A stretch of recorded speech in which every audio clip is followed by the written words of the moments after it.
샬롬 샬롬 샬롬 샬롬 샬롬. 하나님 사랑합니다. 여러분 주 안에서 사랑합니다. 105편 말씀이죠. 1절에서 45절. 그가 이루신 놀라운 일들을 전하여라. 야훼께 감사하고 그의 이름을 불러 아뢰되 그가 하는 일을 만민 중에 알게 할지어다.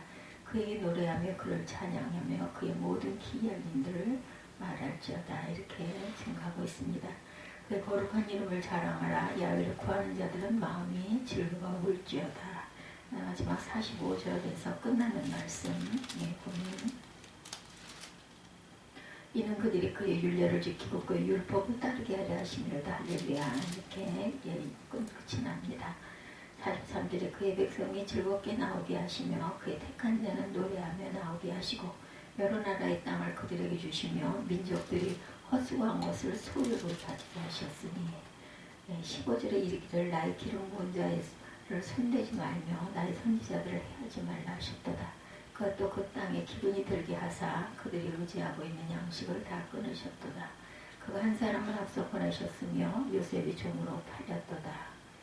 그리하여 그는 그의 종 모세와 그의 택하신 아론을 보내시니 그들이 그들의 백성 중에서 야훼의 표적을 보이고 함의 땅에서 창조들을 행하였도다. 야훼께서 흑암을 보내사 그것을 어떻게 하셨으나 그들은 그의 말씀을 지키지 아니하였다. 그들의 물도 변하여 피가 되게 하사 그들의 물고기를 주셨도다. 그 땅에 개우리가 많아져서 왕이 왕실에도 있었도다. 야훼께서 말씀하신 즉 파리 때가 오며 그들의 온 영토에 이가 생겼도다. 비 대신 우박을 내리시며 그들의 땅에 화염을 내리셨도다. 그들의 포도나무와 무화과나무를 치시며 그들의 지경에 있는 나무를 찍으셨도다. 야훼께서 말씀하신 즉 황층과 수많은 메뚜기 떼가 몰려와 그들의 땅에 있는 모든 채소를 먹으며 그들의 밭에 있는 열매를 먹었도다. 또 야훼께서 그들의 기력의 시작인 그 땅의 모든 장자를 치셨도다. 마침내 그들을 인도하여 은금을 가지고 나오게 하시니 그의 지파 중에 비틀거리는 자가 하나도 없었도다. 그들이 떠날 때 애굽이 기뻐하였으니 그들이 그들을 두려워하느로다. 이래서 야훼께서 낮에는 구름을 펴서 덮개를 삼으시고 밤에는 불로 밝히셨으며 그들이 구한 즉 메추라기를 가져오시고 하늘의 양식으로 그들을 만족하게 하셨도다.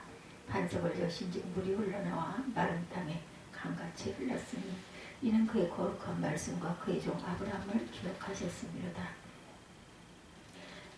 이 말씀 여러분들 들으시니 느껴지시는 게 있으시죠?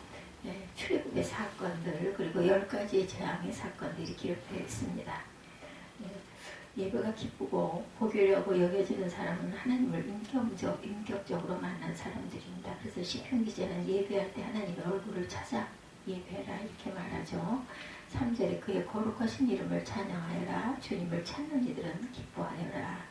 주님을 찾고 그의 능력을 힘써 사모하고 언제나 그의 얼굴을 찾아 예배하여라. 예배자는 주님을 찾는 자이고 예배는 하나님을 바라보는 것이죠. 예배가 지겨운 사람들이 있죠. 속히 예배의 기쁨을 찾아야 할 것입니다.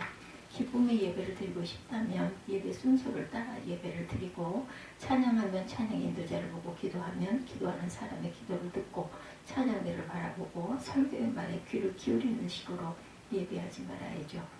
예배 때 하나님을 만난다 이렇게 생각해야 합니다. 우리는 하나님을 보지 못하지만 하나님은 우리를 보고 계시죠.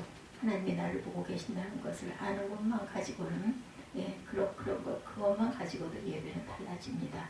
찬양하고 기도하고 설교를 듣는 모든 순간 우리는 하나님을 의식해야 하죠. 찬양하고 기도하고 간증을 듣고 설교를 듣는 중에 무슨 생각이 떠오를 수도 있고 또한 회개하는 마음이 일어날 수도 있고 새로운 삶을 살아야 한다는 생각이 들기도 하고 위로가 느껴질 수도 있고 깨끗해진다고 느껴지기도 합니다.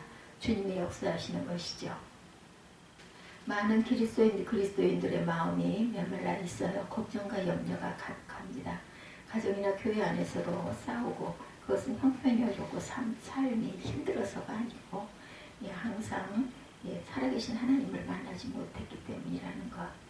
세상에서 힘들고 지친 성도들의 그 목사로서 무언가 즐거움과 위로와 격려를 주어야 하는 그 목회자들이 되어야 되겠는데 그런 설교를 준비하려고 또한 애를 쓰기도 하죠. 목사님들이. 그러나 성도들을 위로하고 즐겁게 할 능력이 없습니다. 저에게는.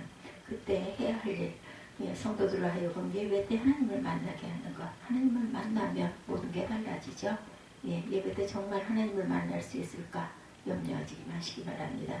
예수님이 이미 우리 안에 임재하고 계시죠. 로마서 8장 9절에 누구든지 그리스도に영이 없으면 그리스도의 사람이 아니라. 고린도서 13장 5절에 너희는 믿음 안에 있는가 너희 자신을 시험하고 너희 자신을 확정하라. 예수 그리스도께서 너희 안에 계신 줄을 너희가 스스로 알지 못하느냐. 그렇지 않으면 너희는 버림받은 자니라. 이렇게 말씀하고 있어요.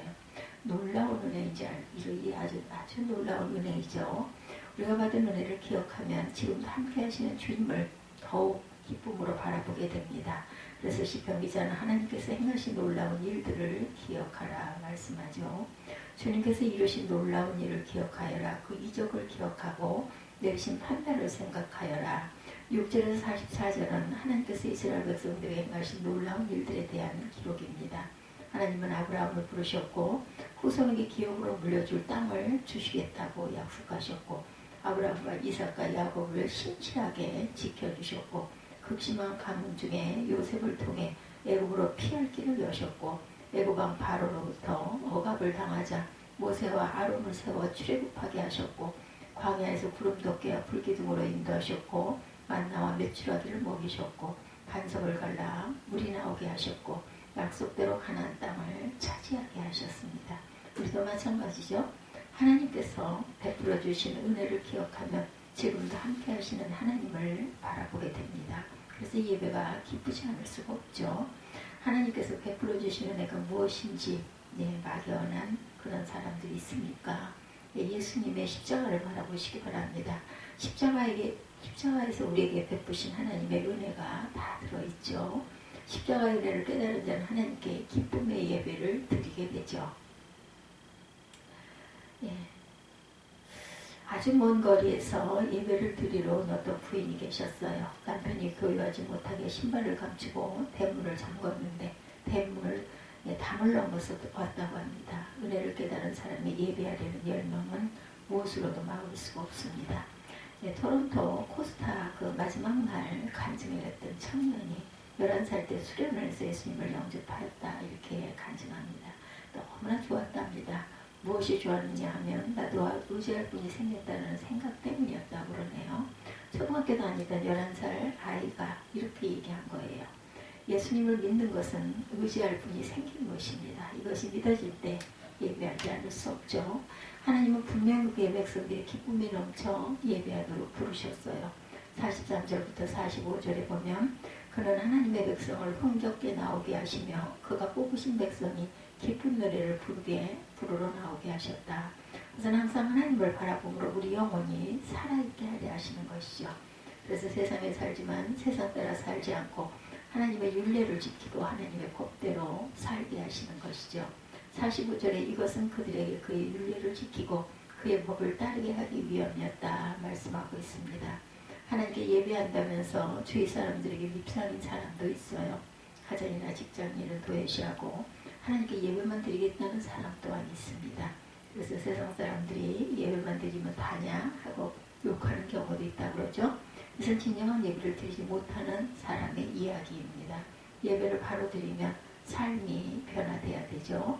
주일 예배를 드리러 나올 때 머리나 옷이나 이런 부분에 얼마나 여러분들 신경을 쓰셨습니까? 예배가 우리를 변화시킵니다. 그러나 정말 하나님께 예배하는 사람은 외모보다 마음이 잘합니다. 예배드리러 하기에 바쁜 사람과 화해합니다. 마태복음 5장 23절에 그러므로 예물을 제단에 드리려다가 거기서 내 형제에게 원망 들을 만한 일이 있는 것이 생각나거든. 예물을 제단 앞에 두고 먼저 가서 형제와 화목하고 그 후에 와서 예물을 드리라. 이것이 진정한 예배를 드리는 마음입니다. 예배드려야 하겠기에 분노하는 마음과 염려, 탐심과 거짓, 은밀한 죄된 마음을 푸는 것을 회개하는 것이죠. 이렇게 예배를 드리면 삶이 변화될 수밖에 없어요. 가족들을 대하는 마음이 달라지고 직장에서는 말씨가 달라지고 행동이 달라집니다. 운전 습관이 바뀌고 식습관도 바뀝니다. 주님을 의식하고 바라보기 때문이죠. 그러면 굳이 말로 전도하지 않아도 주변 사람들이 관심을 가지게 됩니다. 초대교회에 성령이 임하셨을 때 가장 큰 변화가 예배였어요. 사도행전 2장 46절에 날마다 마음을 같이하여 성전에 모이기를 힘쓰고 집에서 떡을 떼며 기쁨과 순전한 마음으로 음식을 먹고, 이 구절에서 초대교회 당시 성도들이 예배할 때 얼마나 기쁨이 넘쳤는지를 느낄 수가 있죠. 그들의 변화는 예배만이 아니었습니다. 삶이 놀랍게 변화되죠. 44절에 모든 물건을 서로 통용하고 자산과 소유를 팔아 각 사람의 필요를 따라 나눠주며, 이것이야말로 그들이 예배 때마다 하나님을 만났음을 보여주는 증거입니다. 그 결과 전도의 문이 활짝 열립니다. 47절에 하나님을 찬미하며 온 백성에게 칭송을 받으니 주께서 구원받는 사람을 날마다 더하게 하시니라. 아멘. 우리가 살다 보면 반드시 지치고 힘들 때가 옵니다. 교회 봉사도 어느 순간 지치기도 하죠.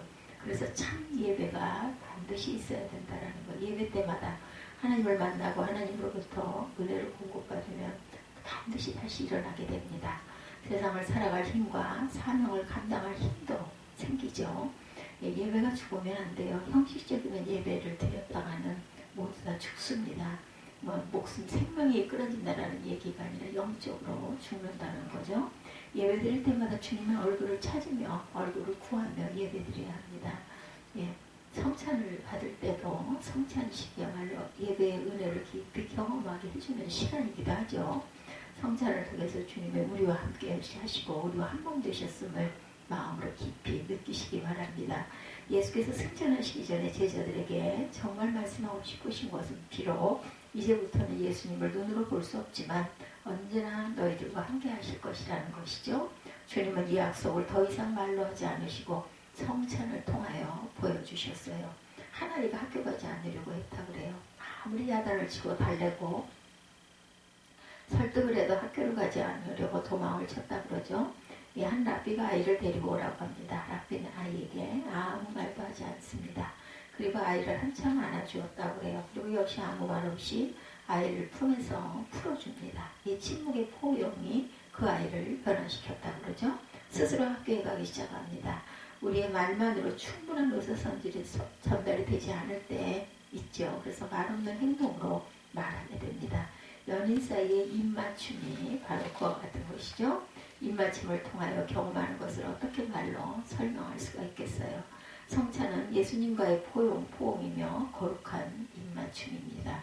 하나 되는 은혜의 시간입니다. 이것이 예배의 기쁨이고 축복입니다. 오늘도 여러분들 저와 함께 예배드림으로 또한 말씀 속에서 찬양 속에서 영원히 소생하는 하나님을 만나는 은혜가 넘쳐나시기를 주님의 이름으로 축복합니다. 기도하시겠습니다.